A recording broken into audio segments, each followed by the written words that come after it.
क्षणक्षुद्रघण्टानिनादाभिरामम् चलत्ताण्डवो दण्डवत्पद्मतालम् लसत्तुन्दिलाङ्गो परिव्यालहारम् गणाधीशमिशानसूनुं तमीडे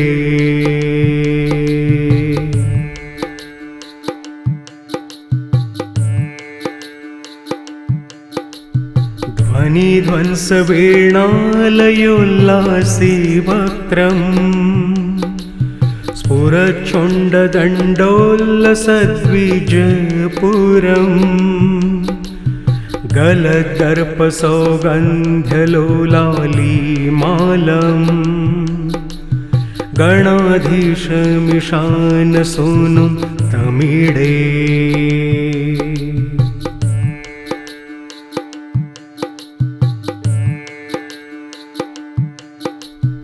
प्रकाशज्जपारक्तरन्तप्रसून प्रवालप्रभातारुणज्योतिरेकम् प्रलम्बोदरं वक्रतुण्डैकदन्तम् गणाधीशमिशानसूनुं तमीडे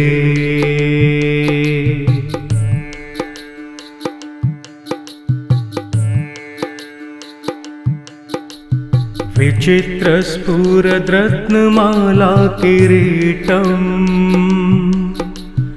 किरीटोल्लसच्चन्द्ररेखाविभूषम्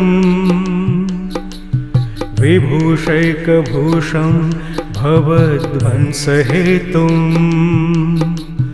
गणाधीशमिशानं सूनुं तमीडे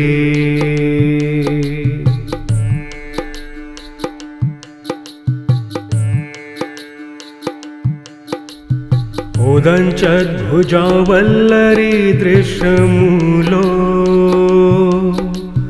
चलद्भूलता विभ्रम्भ्राजदक्षम् मरत्सुन्दरी चामैरः सेव्यमानम् गणाधीशमिशानसूनुं तमीडे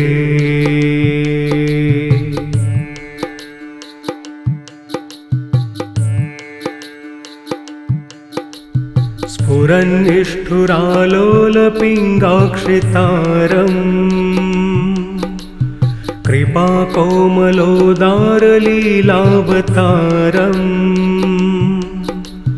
कलाबिन्दुगं गीयते योगिवर्ये गणाधीशमिशानसूनुं तमीडे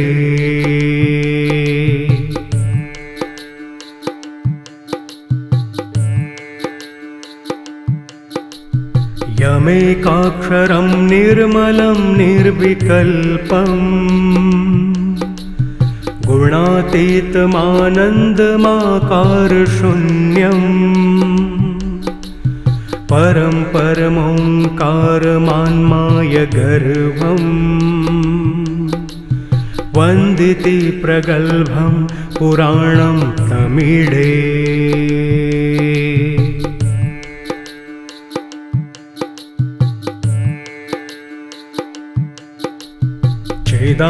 चिदानन्दसान्द्राय शान्ताय तुभ्यम्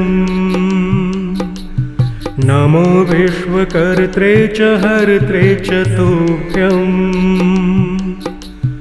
नमोऽनन्तलीलाय कैवल्यभासे नमो विश्वबीजं प्रसीदेश सूनो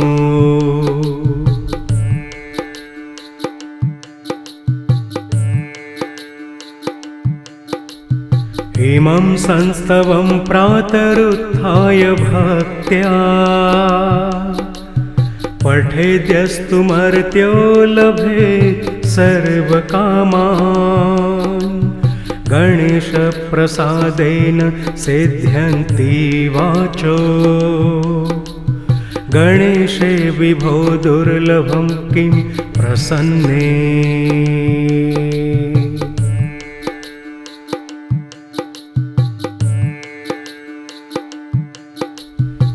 इति श्रीमच्छङ्कराचार्यकृतम् गणेशभुजङ्गप्रयातस्तोत्रम् सम्पूर्णम् सम्पूर्णम् सम्पूर्णम् सम्पूर्णम्।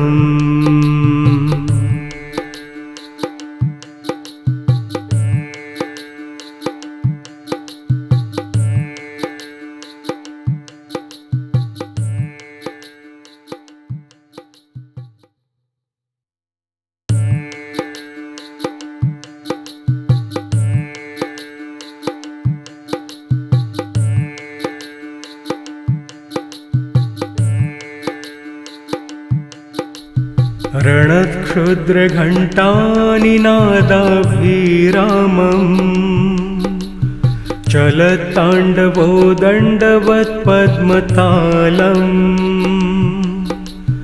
लसत्तुन्दिलाङ्गो परिव्यालहारम्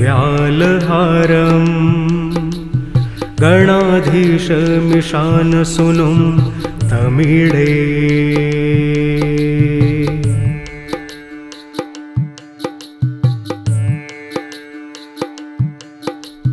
ध्वनिध्वंसवीणालयोल्लासी वक्त्रम् स्फुरच्छुण्डदण्डोल्लसद्विजपुरम् गलद्दर्पसौगन्ध्यलोलालीमालम् गणाधीशमिशानसूनुं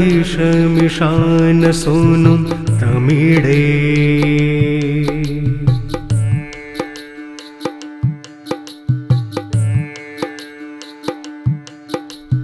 प्रकाशज्जपारक्तरन्तप्रसून प्रवालप्रभातारुणज्योतिरेकम् प्रलम्बोदरं वक्रतुण्डैकदन्तम् गणाधीशमिशानसूनुं तमीडे।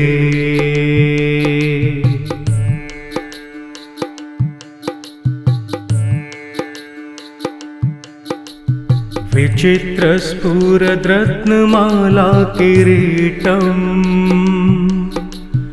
किरीटोल्लसच्चन्द्ररेखाविभूषम् विभूषैकभूषं भवध्वंसहेतुम् गणाधीशमिशानं सूनुं तमीडे।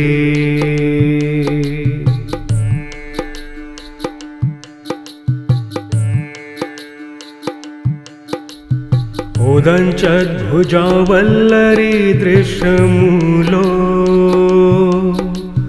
चलद्भूलता विभ्रम्भ्राजदक्षम् मरत्सुन्दरी चामैरः सेव्यमानम् गणाधीशमिशानसूनुं तमीडे।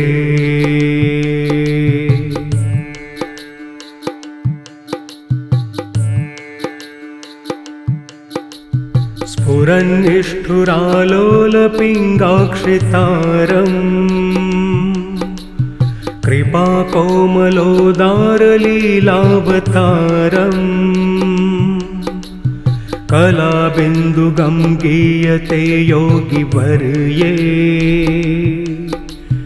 गणाधीशमिशानसूनुं तमीडे।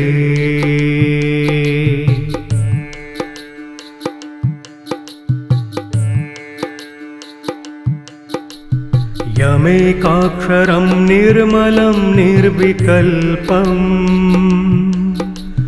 गुणातीतमानन्दमाकारशून्यम् परं परमोङ्कारमान्मायगर्भम् वन्दिति प्रगल्भं पुराणं तमीडे।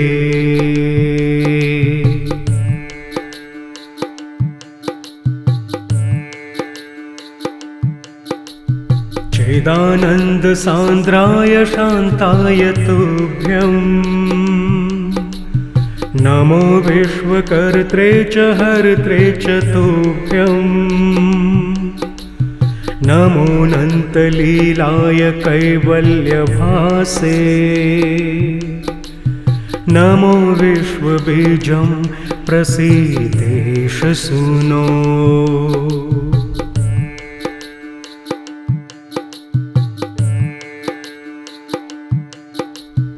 इमं संस्तवं प्रातरुत्थाय भक्त्या पठेद्यस्तु मर्त्यो लभेत् सर्वकामान् गणेशप्रसादेन सिद्ध्यन्ति वाचो गणेशे विभो दुर्लभं किं प्रसन्ने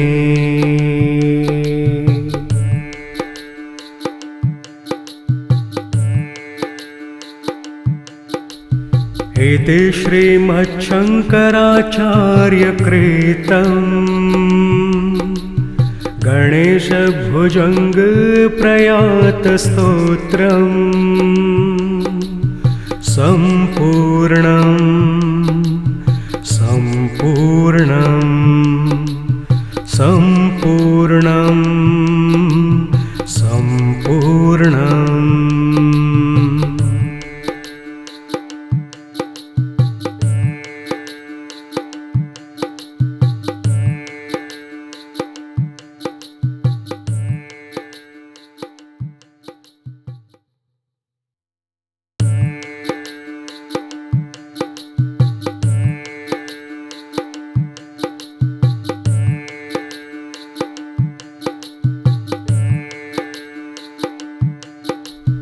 रणत्क्षुद्रघण्टानिनादाभिरामम् चलत्ताण्डवो दण्डवत्पद्मतालम् लसत्तुन्दिलाङ्गो परिव्यालहारम् गणाधीशमिशानसूनुं तमीडे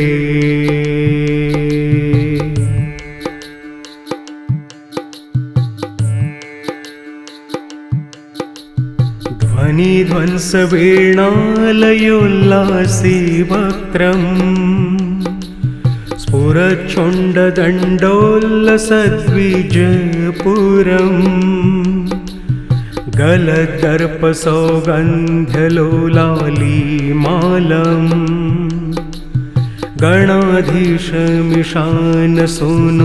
तमीडे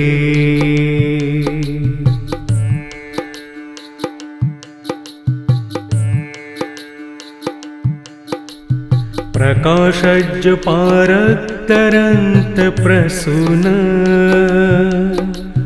प्रवालप्रभातारुणज्योतिरेकम्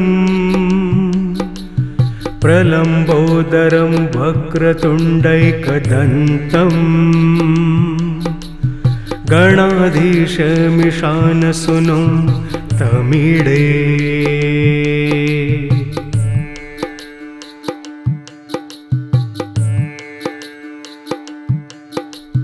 विचित्रस्फुरद्रत्नमाला किरीटम् किरीटोल्लसच्चन्द्ररेखाविभूषम् विभूषैकभूषं भवध्वंसहेतुम् गणाधीशमिशानं सूनुं तमीडे